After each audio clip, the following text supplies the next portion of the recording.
Hydraa has registered about 90 FIRs ఇప్పటిదాకా. వేరే ఇతర అన్ని చోట్ల కూడా ఇది పోలీస్ స్టేషన్స్లో కూడా కంప్లైంట్ ఇచ్చాము. ఎక్కువ డంపింగ్ ఆఫ్ డెబ్రీ లేకపోతే చెరువుల్లో కబ్జాలు చేసిన దాని గురించి కూడా వాటి మీద ఇచ్చాము.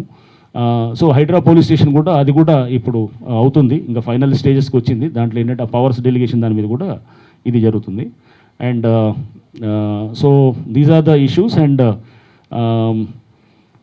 Okay, so I think even Fatima college issue కూడా మీరు అడుగుతారు ఎట్లానో న్యాచురల్గా. సో దాని గురించి కూడా నేను, ఎందుకంటే అది ఆల్రెడీ హైకోర్టు పరిధిలో మీరు చూశారు. హైకోర్టు దాన్ని డే టు డే కూడా వాళ్ళు ఇస్తూ కూడా దానికి డేస్ ఇస్తూ దాన్ని మానిటర్ చేస్తూ ఉన్నారు. సో హైకోర్టు పరిధిలో ఉంది. హైకోర్టు హాస్ డైరెక్టెడ్ అస్ ఏమని ఇచ్చారంటే వాళ్ళు ఇరిగేషన్ అండ్ రెవెన్యూ డిపార్ట్మెంట్స్ని డైరెక్ట్ చేసి హైకోర్టు డైరెక్షన్స్ తోటి ఇప్పుడు సర్వే చేయాలి, జాయింట్ సర్వే. ఆ జాయింట్ సర్వే చేసిన తర్వాత ఆ జాయింట్ సర్వే రిపోర్ట్ని వాళ్ళు ఎఫ్టీఎల్ డిమార్కేట్ చేయాలి. దాంట్లో జాయింట్ సర్వేలో ఎఫ్టీఎల్ డిమార్కేట్ చేస్తూ, అట్లానే జిహెచ్ఎంసీకి ఇచ్చిన డైరెక్షన్ ఏంటంటే అనాథరైజ్డ్ కన్స్ట్రక్షన్స్ ఏమన్నా వచ్చి ఉంటే కనుక అనాథరైజ్డ్ స్ట్రక్చర్స్ దాంట్లో పర్మిషన్ ఎన్ని ఉన్నాయి, అనాథరైజ్డ్ అంటే పర్మిటెడ్ లేని ఉన్నాయి, అవన్నీ కూడా మొత్తం ఇస్తూ ఆ డీటెయిల్స్ కోర్టుకు సబ్మిట్ చేయాలి. ఏదైతే కనుక ఈ జాయింట్ సర్వే రిపోర్ట్ మీద ఎఫ్టీఎల్ని డిమార్కేట్ చేసి వాళ్ళు అది ఇస్తే కనుక హెచ్ఎండిఏకి ఇస్తారు. హెచ్ఎండిఏ నుంచి మాకు ఫార్వర్డ్ అయ్యి యాజ్ ఇట్ ఈస్ ఏదైతే కనుక మాకు ఇరిగేషన్ రెవెన్యూ వాళ్ళు ఇచ్చిన రిపోర్ట్ ఉందో అది మేము లేక్ ప్రొటెక్షన్ కమిటీగా మేము పబ్లిష్ చేస్తాం, నోటిఫికేషన్గా చేస్తాం అనమాట. వాళ్ళు వచ్చిన దాన్ని హైకోర్టు డైరెక్షన్లో జరిగినటువంటి ఆ సర్వే రిపోర్ట్ని యాజ్ ఇట్ ఈస్గా మేము పబ్లిష్ చేస్తాము. అండ్ ఆ తర్వాత అది కోర్టు పరిధిలో ఉన్న అంశం కాబట్టి కోర్టు డైరెక్షన్ బట్టి తదుపరి మా యాక్షన్ కూడా అంత as per the directions of the high court, honourable high court దీంతో జరుగుతుంది. And these are the issues. And so any other these things are any other issues ఏమైనా ఉంటే కూడా మీరు ప్లీజ్.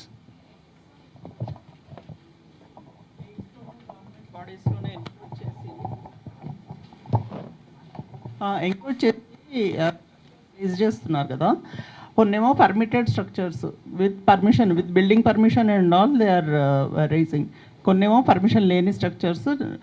ఎలా చూసినా సరే the concern civic officials they are responsible for it. Permission లేకపోయినా they allowed it to come up, permission ఉన్నా సరే they are not suppose to give that permission. వాళ్ళ మీద ఎలాంటి యాక్షన్ లేదా?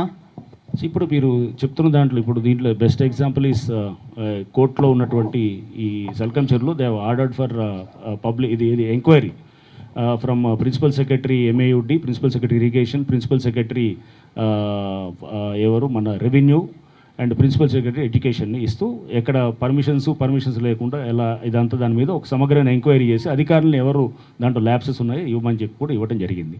సో ఇక్కడ కూడా ఇప్పుడు మీరు చెప్తున్న దానికి జనరల్గా కూడా మీరు చెప్తే కనుక సో దాంట్లో కూడా wherever any permissions are given or any unauthorised వచ్చినా కూడా ఆ కన్సర్న్ ఆఫీసర్స్ మీద we're sending reports. And that reports మీద కూడా ఆల్రెడీ డిసిప్లినరీ యాక్షన్స్ అట్లాంటివి చాలా కూడా ఇనిషియేట్ అయినాయి కూడా అనమాట.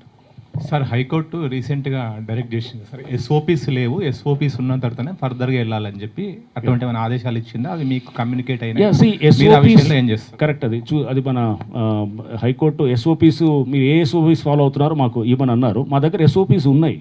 ఆ SOPs ఇమీడియట్గా ఇవ్వటం జరిగింది అనమాట. SOPs అంటే సింపుల్. SOP అంటే ఏంటి?